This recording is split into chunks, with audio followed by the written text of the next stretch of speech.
श्री रणदीप सिंह सुरजेवाला। श्री रणदीप सिंह सुरजेवाला।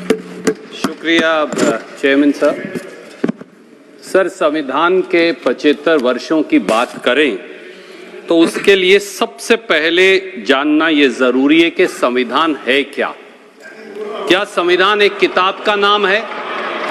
क्या संविधान पूजा जाने वाला एक ग्रंथ है? संविधान का या क्या संविधान हाथी पर रखकर संविधान का जो अपन संधि विच्छेद करें तो संविधान होता है जी, कि सबके लिए एक संविधान। बिल्कुल पंडित जी, आपने सही अब आप बोलिए। पर क्या संविधान हाथी पर रखकर झांकी निकालने वाला एक शास्त्र है?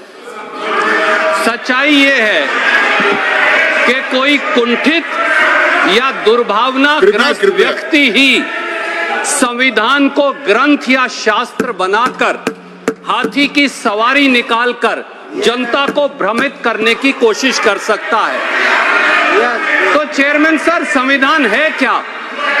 जैसा बाबा साहब अंबेडकर ने संविधान के बारे कहा था, संविधान तो समानता है, जैसा आपने भी कहा, यानी सबके लिए बराबरी का अधिकार है। संविधान तो आजादी है, यानी बोलने, सोचने, देखने, पहनने, खाने पीने, धर्म मानने, विरोध करने, असहमत होने, विचार व्यक्त करने की आजादी। संविधान तो न्याय है, यानी छोटे बड़े, ऊंचे नीचे, अमीर और गरीब के भेदभाव से ऊपर उठकर सबके लिए बराबरी का दर्जा। संविधान तो भाईचारा है, जैसे मेरे एक और साथी ने कहा, यानी धर्म और जाति की नफरतों और विभाजनों से ऊपर उठकर प्रेम, सद्भाव, सदाचार और संविधान का नाम संविधान है। संविधान के 74 सालों पर चर्चा के लिए संविधान के मायने जानना जरूरी है, क्योंकि सत्ता के हीरो का मुकुट पहना बादशाह आज संविधान के मायने भूल बैठा है। सत्ता के सिंहासन और बड़ी बड़ी कुर्सियों पर बैठे लोगों को आज की तारीख में जानने की जरूरत है कि संविधान के मायने क्या हैं, और मैं अपने शब्दों में उन्हें चरितार्थ करने की कोशिश करूंगा। वो राज के तंत्र, यानी सत्ता हथियाने और सरकार बनाने को संविधान मान बैठे हैं, पर देश के लिए गरीबों की मुसीबतों और जनता की जरूरतों के आगे सत्ता की जवाबदेही के प्रजातंत्र को संविधान कहते हैं। वो चंद अमीरजादों और दोस्त धन्ना सेठों की दौलत लाखों गुना बढ़ाने को संविधान मान बैठे हैं, पर देश के लिए गरीबी हटाना, न्याय करवाना और सबको बराबरी का दर्जा दिलवाना संविधान है।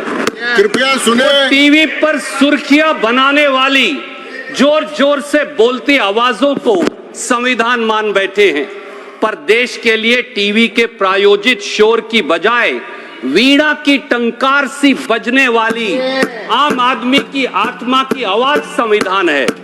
वो ईडी, सीबीआई, इनकम टैक्स के डंडा तंत्र से विरोधियों को झुकाने और सरकारों को गिराने को संविधान मान बैठे हैं, पर देश के लिए चेयरमैन सर, नैतिकता, बहुमत और ईमानदारी की कसौटी पर सत्ता और शासन का खरा उतरना ही संविधान है।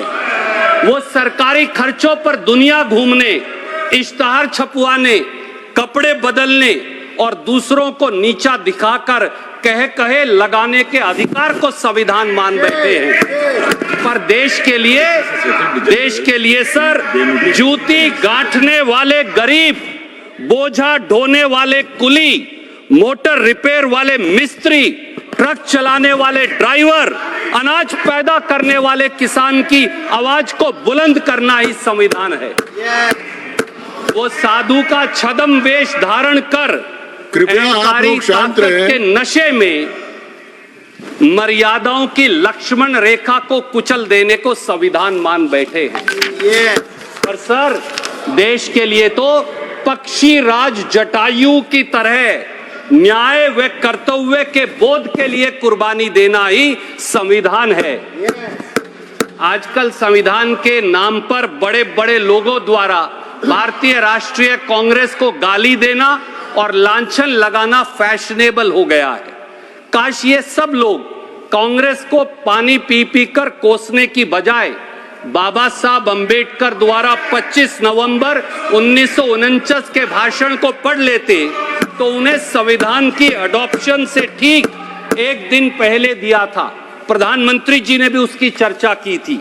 And I quote sir, Ambedkar ji ने कहा, विधानसभा के अंदर कांग्रेस पार्टी की मौजूदगी से अराजकता की यह संभावना शून्य हो गई, जिसने इसकी कार्यवाही में व्यवस्था और अनुशासन की भावना लाई।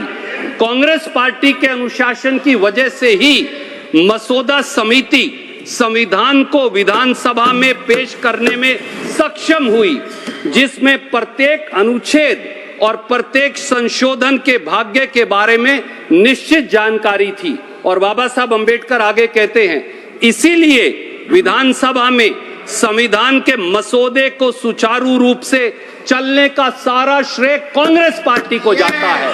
ये थे बाबा साहब अंबेडकर। और सर, बाबा साहब अंबेडकर ने, मैं बहुत लंबी तकरीर नहीं करूंगा, बाबा साहब अंबेडकर ने 25 नवंबर 1949 के संविधान सभा के संबोधन में 3 चिंताओं की चर्चा की।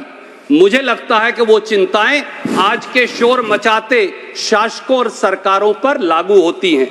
पहली चिंता, अंबेडकर जी की पहली चिंता, धर्म से ऊपर देश रखेंगे या धर्म को देश से ऊपर। And I quote sir, Ambedkar ji ने कहा कि कोट, यह चिंता इस तथ्य के एहसास से और भी बढ़ जाती है कि जाति और धर्म के रूप में हमारे पुराने शत्रुओं के अलावा हमारे पास कई राजनीतिक दल होंगे जिनके राजनीतिक धर्म अलग अलग और विरोधी होंगे। क्या भारतीय देश को अपने धर्म से ऊपर रखेंगे या धर्म को देश से ऊपर रखेंगे? लेकिन इतना तो तय है कि अगर दल धर्म को देश से ऊपर रखेंगे तो हमारी स्वतंत्रता दूसरी बार खतरे में पड़ जाएगी और शायद हमेशा के लिए हो जाएगी। अनकोट।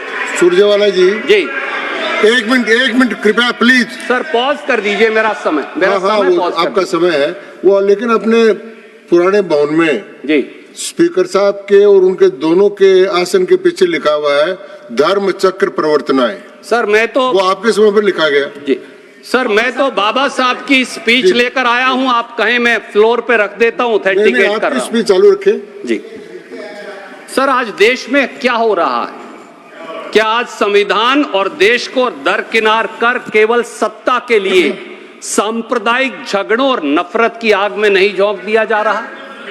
सत्ता की शहतीरों पर बैठे मुखिया जब शमशान बनाम कब्रिस्तान की बात करें, जब मटन, मंगल सूत्र और मुजरे की बात करें, उसे अपना चेहरा बनाएं, जब लोगों को कपड़ों और टोपी से पहचाने, जब बच्चों की संख्या की गिनती से देश की नीतियां चलवाएं, जब दीपावली, रमजान और क्रिसमस का टकराव करवाएं, तो फिर बताइए क्या बाबा साहब की चेतावनी से सीख लेने की जरूरत नहीं है? अंबेडकर जी की दूसरी चिंता थी सर, राजनीति में भक्ति या नायक पूजा निश्चित रूप से पतन और तानाशाही का मार्ग है। और 25 नवंबर 1949 को मुझे मालूम है कि वो शोर से सत्य को पराजित करने की कोशिश करेंगे, पर इसमें कामयाब नहीं होने वाले।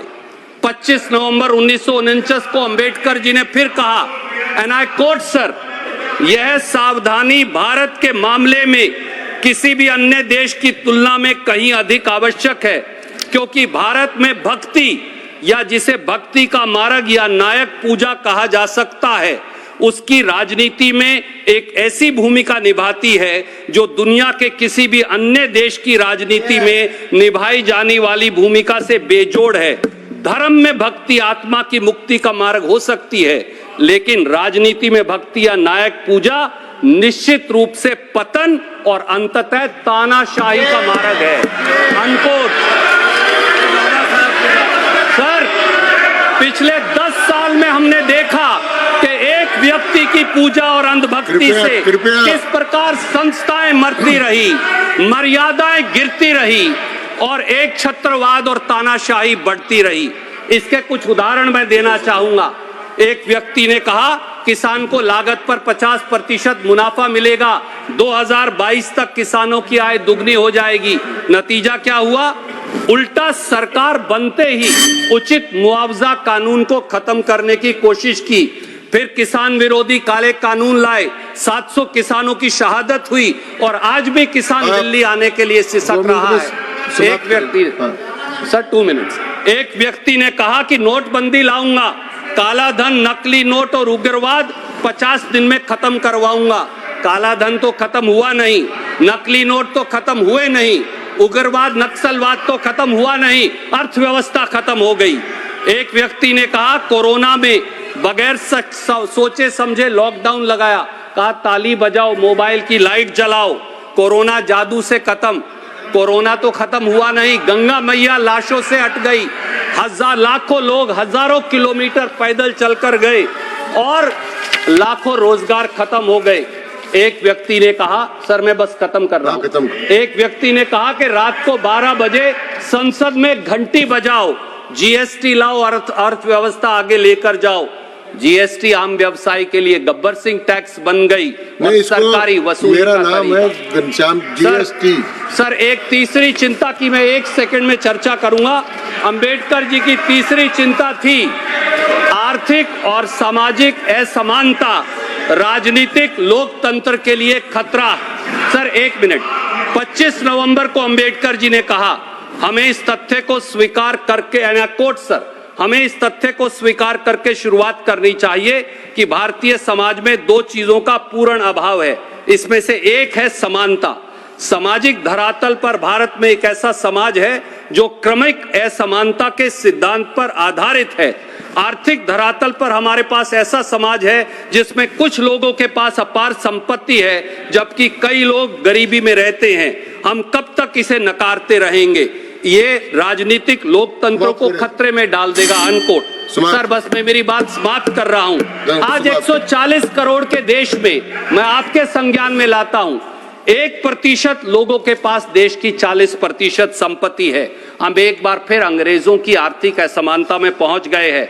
किसान तो 27 रुपया प्रतिदिन कमाता है, इनके उद्योगपति मित्र 1600 करोड़ प्रतिदिन कमाते हैं और हजारों करोड़ का घोटाला करते हैं।